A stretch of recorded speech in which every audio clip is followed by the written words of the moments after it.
안녕하세요, 여러분. 오늘 제가 들려드릴 이야기는 지난 40년을 함께한 한 부부의 이야기입니다. 추석이라는 명절을 통해 오랫동안 덮어두었던 마음들이 터져나오는 이야기죠. 많은 분들이 이 이야기를 들으며 자신의 모습을 보시게 될 겁니다. 이건 마치 우리 집 얘기 같은데? 라고 생각하실 수도 있어요. 혹은 현재 진행형인 부부 갈등으로 힘들어 하시는 분들도 계실 것 같습니다. 외롭지만 함께 살고 있는 그런 모순적인 상황 말이에요. 그래서 오늘 이 이야기를 준비했습니다. 자, 그럼 시작해 볼까요? 추석이 끝나고 집은 다시 조용해졌어요. 며느리와 아들, 손주들이 떠난 자리엔 아직 식탁 위에 남은 음식 냄새가 희미하게 남아 있었습니다. 잡채 한 그릇, 식지 않은 국 한 냄비, 그리고 흩어진 종이컵들. 올해 72세 김영숙 씨는 앉은 채로 한참을 그 풍경을 바라봤어요. 명절이 오면 항상 그랬습니다. 자식들이 오기 전에는 며칠 전부터 들뜬 마음으로 준비하고 자식들이 떠난 후에는 이런 허전함이 밀려오곤 했어요. 남편은 거실 소파에 누워 있었습니다. 신문을 들었지만 눈은 천장을 향하고 있었죠. 다녀가서 다행이네. 남편이 그렇게 말했어요. 하지만 영숙 씨는 그 말 속에 진정한 의미를 알았습니다. 피로했다. 힘들었다. 이제 좀 쉬고 싶다는 뜻이었으니까요. 실제로 명절 사흘 내내 남편은 말이 별로 없었습니다. 손주들이 와도 그저 멀리서 바라보기만 했고 아들네 가족과 대화할 때도 가능한 한 말을 줄였죠. 그런데 명절이 끝나는 순간 그 침묵이 마치 표현이 되어 드러나는 듯 했어요. 영숙 씨는 아무 말도 하지 않았습니다. 그저 남은 설거지를 하며 마음 한구석이 텅 비어가는 걸 느꼈을 뿐이에요. 여러분도 생각해 보세요. 40년을 함께 산 사람과 이렇게도 거리가 생길 수 있을까요? 같은 집에 있으면서도 마치 다른 방에 있는 것처럼요. 쌍쌍이 잠긴 식기들을 헹굼물에 담으며 영숙 씨는 생각했습니다. 우리는 언제부터 이렇게 되었을까? 그 다음 날이었습니다. 사건은 정말 사소한 것에서 비롯되었어요. 영숙 씨는 여느 때처럼 밥을 준비하고 있었습니다. 남편은 식탁에 앉아 신문을 읽고 있었죠. 명절 때 손주가 먹던 밥의 양이 자꾸만 떠올랐어요. 아이가 밥을 남겼거든요. 요즘 아이들은 자꾸 밥을 먹지 않으려고 해요. 패스트푸드나 과자만 먹으려고 하죠. 그래서 할머니 마음에는 자꾸 밥을 더 먹어야지라는 생각이 들었던 겁니다. 손주한테 잔소리 좀 그만하지 그랬어. 식탁에 앉아 있던 남편이 불쑥 말을 꺼냈습니다. 아무런 맥락도 없이 마치 오래전부터 있던 불평처럼 말이에요. 영숙 씨는 순간 놀랐습니다. 그리고 그 뒤에 올 말들을 이미 예상할 수 있었어요. 뭘 그렇게 말해? 그냥 밥 좀 더 먹으라고 한 거잖아. 애들이 그런 잔소리 싫어한다니까. 요즘 세대는 다 달라. 그 말이 나오는 순간 영숙 씨의 마음이 철렁 내려앉았습니다. 왜일까요? 생각해 보세요. 명절 사흘 내내 남편이 뭘 했는지를요. 새벽부터 일어나 밥을 짓고 반찬을 준비하고 손주들을 챙긴 사람은 누구였을까요? 아들을 낳고 기른 것도 며느리와의 관계를 만들어간 것도 누구였을까요? 그런데 이제 와서 뭔가 하나 잘못되면 당신의 잔소리 때문이라고 말하다니요. 그 한마디 속에는 깊은 서운함이 담겨 있었습니다. 그럼 당신은 뭐 했어? 애들 오면 좋은 말 한마디라도 해봤어? 영숙 씨가 말했습니다. 목소리는 차분했지만 그 안에는 분명 감정이 담겨 있었어요. 나는 그냥 가만히 있었지. 괜히 기분 상하게 할까봐. 그 순간 뭔가 터지려고 했습니다. 가만히 있었다는 말. 그 말의 무게를 영숙 씨는 너무 잘 알고 있었어요. 평생을 함께하며 남편의 가만히 있음을 느껴왔으니까요. 그래, 당신은 늘 가만히 있지. 평생 그렇게 가만히 있었잖아. 설거지하던 영숙 씨의 손끝이 떨렸습니다. 그리고 남편은 신문을 접으며 작게 한숨을 쉬었어요. 그 한숨이 마치 내 존재를 무시하는 것처럼 들렸습니다. 많은 분들이 이런 경험을 하지 않으신가요? 상대방의 한숨, 그것만으로도 마음이 무너질 수 있다는 거요. 말로 하는 비난보다 때로는 그 침묵과 한숨이 더 아프게 다가오곤 합니다. 그날 밤 영숙 씨는 오랫동안 잠을 이루지 못했습니다. 침대에 누웠지만 남편은 여전히 등을 돌리고 있었어요. 그 뒷모습이 너무 낯설게 느껴졌습니다. 혹시 여러분도 경험해 보셨나요? 오랫동안 함께 살던 사람의 등이 갑자기 낯설게 느껴지는 그런 경험을요. 결혼한 지 40년이 넘었지만 그날 밤 영숙 씨는 생각했습니다. 우리는 정말 함께 한 걸까? 아니면 그냥 같은 집에 살고 있었던 걸까? 젊을 땐 자식들 키우느라 바빴고 중년엔 돈 걱정하느라 싸웠고 이제는 남은 시간마저 싸움으로 채우고 있다. 우리는 대체 뭘 위해 함께 산 걸까?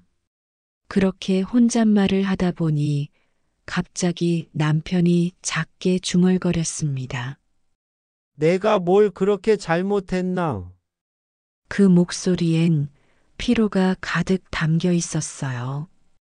아마도 남편도 잠을 못 이루고 있던 모양이었습니다.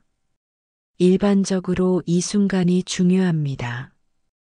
부부싸움 후의 침묵 속에서 한 사람이 먼저 손을 내밀 수 있는 순간 말이에요. 하지만 영숙 씨는 그렇게 하지 않았습니다. 대신 오랫동안 억눌렀던 말이 나왔습니다. 당신은 평생 나한테 미안하다는 말 한 번 안 했어.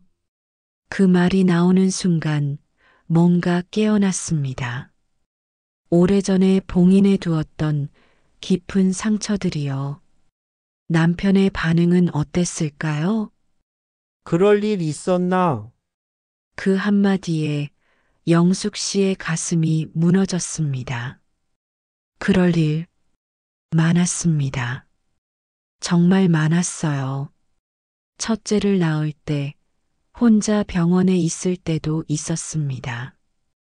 남편은 일이 있다며 아기의 할머니인 시어머니마저 올 수 없었던 그날, 병원 복도에서 혼자 아이를 낳아야 했던 그날이 있었어요.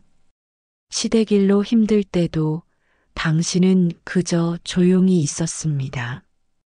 남편 형제들 사이에 돈 문제로 시달릴 때도 남편은 쟤들 일이지 뭐라며 외면했었어요. 중년의 우울증으로 힘들어할 때도 남편의 말은 항상 같았습니다. 다들 살면서 겪는 건데 왜 넌 유난을 떠나? 나는 늘 혼자였어. 당신 옆에 있었지만 늘 혼자였어. 그 말을 하고 나니 눈물이 쏟아졌습니다. 40년을 함께 산 사람 앞에서 이렇게 느껴야 한다니요. 혼자라는 감정. 그것이 가장 아픈 것 같습니다. 함께 있으면서도 혼자라는 느낌. 그것이 사람을 가장 외롭게 만듭니다. 남편은 아무 말도 하지 않았습니다. 그저 한참을 침묵하다가 담배를 하나 물었어요. 암묵적인 거부. 그것이 남편의 대답이었습니다. 늙어서 이런 얘기하면 뭐하냐? 다 지난 일이지. 그 말에 영숙 씨는 마음이 식어갔습니다. 다 지난 일라니요. 상처는 지난 게 아니라 지금도 살아있는 것인데요. 남편은 아직도 모르고 있었습니다. 지난 일들이 현재의 우리를 만들었다는 걸. 매일의 소외, 매일의 무시, 매일의 침묵이 이 시점에서 우리를 어떤 상태에 놓아두었는지를 말이에요. 남편은 며칠째 말이 없었습니다. 집안의 공기는 무겁고 하루가 유난히 길었어요. 하루는 거실 창가에 앉아 영숙 씨가 커피를 마시고 있었습니다. 바깥은 가을이 무르익어 가고 있었죠. 그 순간 무서운 생각이 들었습니다. 이대로 살다 죽으면 우리 인생이 뭘 남길까?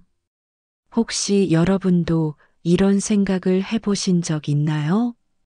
중년을 넘어 노년에 접어든 많은 사람들이 하는 생각입니다. 정말 이게 내 인생이었나? 이 나이에 이혼이라니. 사람들이 들으면 뭐라고 할까? 그 나이에 무슨 이혼이냐? 아이들 생각은 그냥 참고 살아라. 다들 이렇게 말하겠지. 하지만 참고 산 세월이 너무 길었다. 정말로 너무 길었다. 우리가 사회에서 배우는 것 중 하나는 참음의 가치입니다. 특히 여성들, 그리고 노년층들에게 그렇습니다. 참는 게 미덕이다. 화목한 가정을 위해 참아야 한다. 아이들을 위해. 하지만 참음이 무한정 계속될 수는 없습니다. 어느 순간 그것은 자신의 존재 자체를 부정하는 일이 되어버리거든요. 이제는 나 자신으로 살고 싶었다. 누구의 아내도 누구의 어머니도 아닌 그냥 나로 영숙이 아닌 다른 역할을 하지 않는 나 자신으로 창가에 앉아 커피를 마시며 영숙 씨는 어린 나를 생각해 봤습니다. 젊을 때는 몰랐어요. 사랑이 결국 무엇인지를.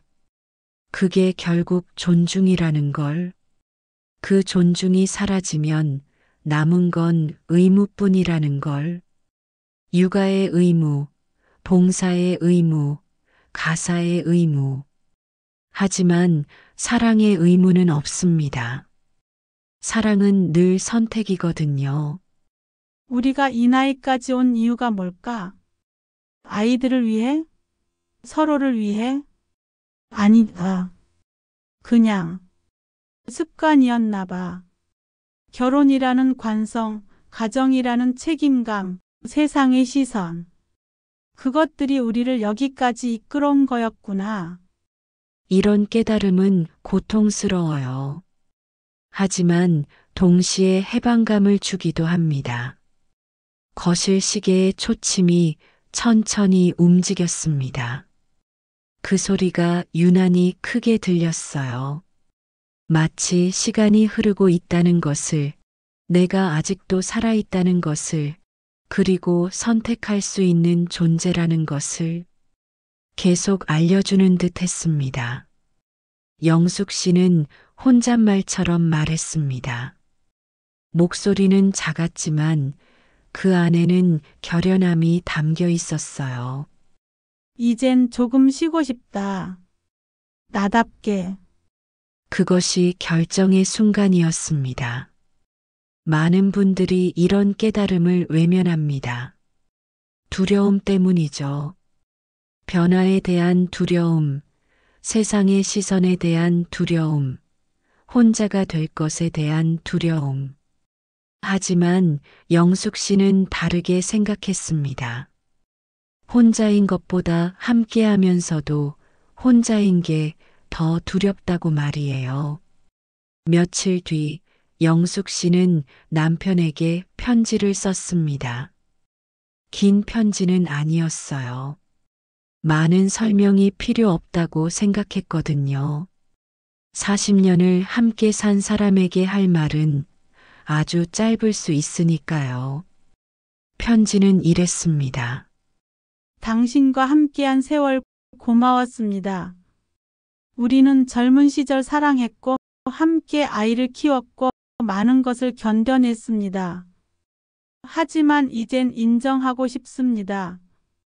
우리는 더 이상 함께하는 것보다 떠나는 것이 더 나을 거라는 것을. 미움은 없습니다.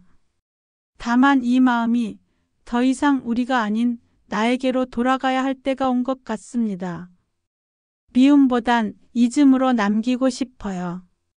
이것이 내 마지막 부탁입니다. 편지를 탁자 위에 올려두고 영숙 씨는 밖으로 나갔습니다. 가을 바람이 서늘하게 불었어요. 은행잎이 노랗게 떨어지고 하늘은 깊었습니다. 많은 사람들이 영숙 씨의 선택을 이해하지 못할 수도 있습니다. 심지어 가혹하다고 생각할 수도 있죠. 하지만 여러분에게 묻고 싶습니다. 혼자이면서도 함께하는 것과 정말로 혼자인 것 중에서 어떤 것이 더 인간다운 삶일까요? 영숙 씨는 생각했습니다. 이렇게 늦게라도 나를 위해 사는 게 다행이라고. 이렇게 늦게라도 내가 누군가가 아닌 나로 살 수 있다는 게 고마워. 이렇게 늦게라도 나를 선택할 수 있다는 게 감사해. 내 인생의 남은 시간을 나 자신을 위해 살겠다. 이것이 내가 할 수 있는 가장 따뜻한 자기 사랑이겠지. 오늘 이 이야기를 여러분에게 들려드린 이유는 단순히 한 부부의 이혼 이야기를 나누려는 게 아닙니다. 이 이야기 속에는 현대 부부들이 겪는 많은 문제들이 담겨 있습니다. 소통의 부재, 오래된 상처, 변화하지 않는 관계. 그리고 무엇보다 중요한 것은 관계가 얼마나 일방적일 수 있다는 것입니다. 혹시 여러분 중에도 영숙 씨처럼 느끼시는 분이 계신가요? 함께 있으면서도 혼자라는 느낌이 드시나요? 그렇다면 꼭 기억해 주세요. 당신의 그 감정은 당신이 예민해서가 아닙니다. 당신이 변해서도 아닙니다. 그것은 관계에서 뭔가 중요한 것이 빠져 있다는 신호입니다. 존중, 공감, 소통, 사랑을 이루는 그 기본적인 것들이요. 만약 지금 당신의 관계가 어렵다면 묻고 싶습니다. 당신은 정말로 함께하고 있나요? 아니면 그냥 같은 집에 살고만 있나요? 영숙 씨의 선택을 이해할 수 없는 분들도 계실 것 같습니다. 40년을 함께 했는데 어떻게 떠날 수 있나? 라고 말이에요. 하지만 영숙 씨는 이렇게 말할 것 같습니다. 40년을 함께 했기 때문이 아니라 40년을 혼자 살았기 때문입니다. 이것이 중요합니다. 세월의 길이가 정답이 아니라 그 안에 담긴 내용이 정답이라는 것이요. 만약 당신의 관계가 여전히 희망이 있다면 지금이 바로 시작하실 때입니다. 변화는 언제나 늦지 않습니다. 대화를 시작하세요. 진정한 대화를요.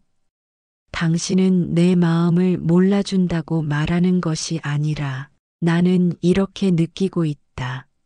나는 이것을 원한다고 말하는 것입니다. 그리고 상대방의 말을 들으세요. 진정으로 거기 마음을 담아서요.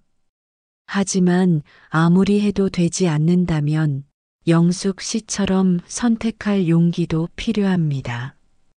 자신의 인생을 포기하는 것이 아니라 되찾는 것이니까요.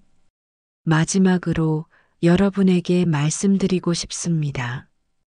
추석이 끝나고 남은 건 고요한 집과 서로의 마음에 남은 긴 침묵이었습니다. 누군가는 떠났고 누군가는 남았습니다. 하지만 어쩌면 그 둘 다 자신을 되찾기 위한 길 위에 서 있었는지도 모릅니다. 늦은 나이라도 괜찮습니다. 이제라도 자신으로 사는 일, 그게 진짜 삶의 시작이니까요. 당신의 관계가 어떤 상태이든 오늘 하루만이라도 생각해 보세요. 나는 정말로 행복한가? 내가 원하는 것은 무엇인가? 나 자신을 먼저 선택해야 하는 건 아닐까? 그 질문들이 당신을 아프게 할 수도 있습니다. 하지만 그 아픔이 바로 변화의 시작이 될 거예요. 이야기를 마치기 전에 구독과 좋아요 버튼을 눌러주세요.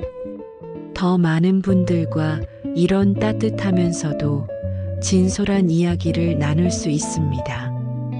그리고 댓글로 여러분의 경험도 나눠주세요. 나도 비슷한 일을 겪었는데 라고 시작하는 댓글들이 누군가에게는 큰 위로가 될 수 있습니다. 당신은 혼자가 아닙니다. 지금 이 순간에도 누군가는 당신과 같은 마음으로 밤하늘을 보고 있을 거예요. 오늘 밤 당신의 마음이 조금은 가벼워지기를 바랍니다. 그리고 내일 아침에는 더 명확한 선택을 하실 수 있기를 바랍니다. 당신의 삶은 당신의 것입니다. 다른 누구도 대신해 줄 수 없는 당신만의 시간이 남아 있습니다. 그 시간을 후회 없이 사용하시길 바랍니다. 고맙습니다. 오늘도 함께 해주셔서 정말 고맙습니다. 지혜의 바다였습니다. 당신의 마음이 평안하기를, 당신의 선택에 후회가 없기를 진심으로 바랍니다.